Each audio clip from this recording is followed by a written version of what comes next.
welcome to Medico Virally. Today we will be discussing about tracheoesophageal fistula. First, let us know what is meant by fistula.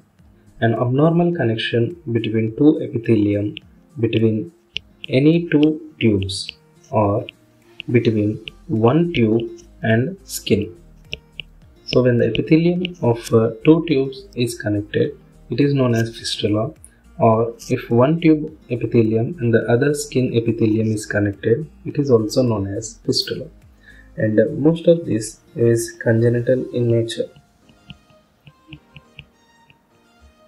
And as shown on the screen, there are many kinds of tracheoesophageal fistula, but the most common variety stands as shown in the first one.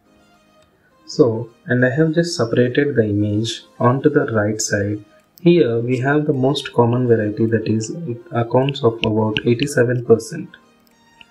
The upper end of the esophagus is blinded. In this variety, the upper end of the esophagus is blind, and the lower end is attached to the trachea just above the bifurcation. Just above the bifurcation, the lower end is attached, and this is the most common variety. And what are the clinical features which we can observe in this patient are: the first one is polyhydramnios. Why this polyhydramnios occur is because the baby is unable to swallow.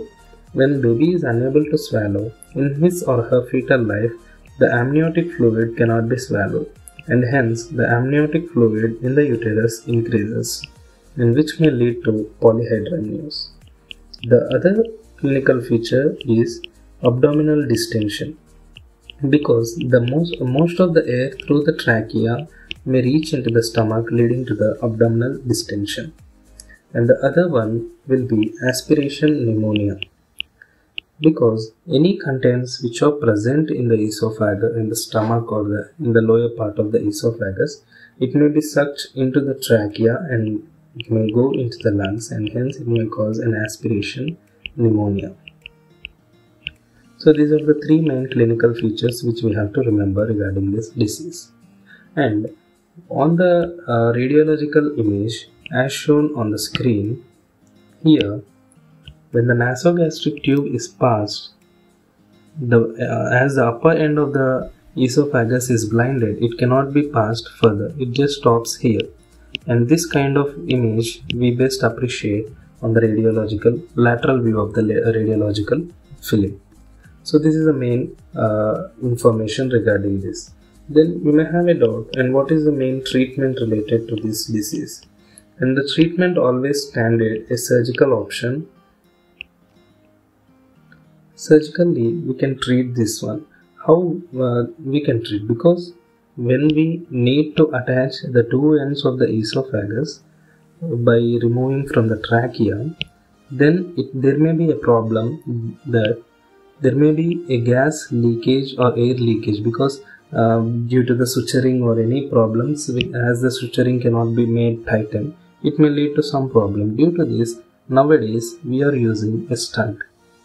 So a stent will be placed so that the air and any particles cannot be escaped through the spaces.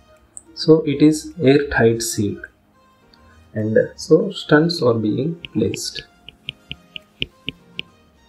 This is the main treatment, clinical features, and most common varieties we have to observe.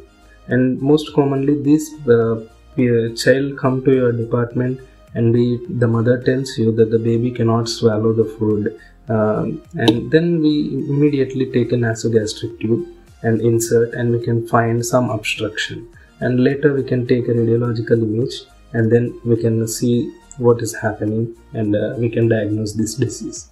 This is all we have to learn. Thank you very much for watching. Kindly subscribe.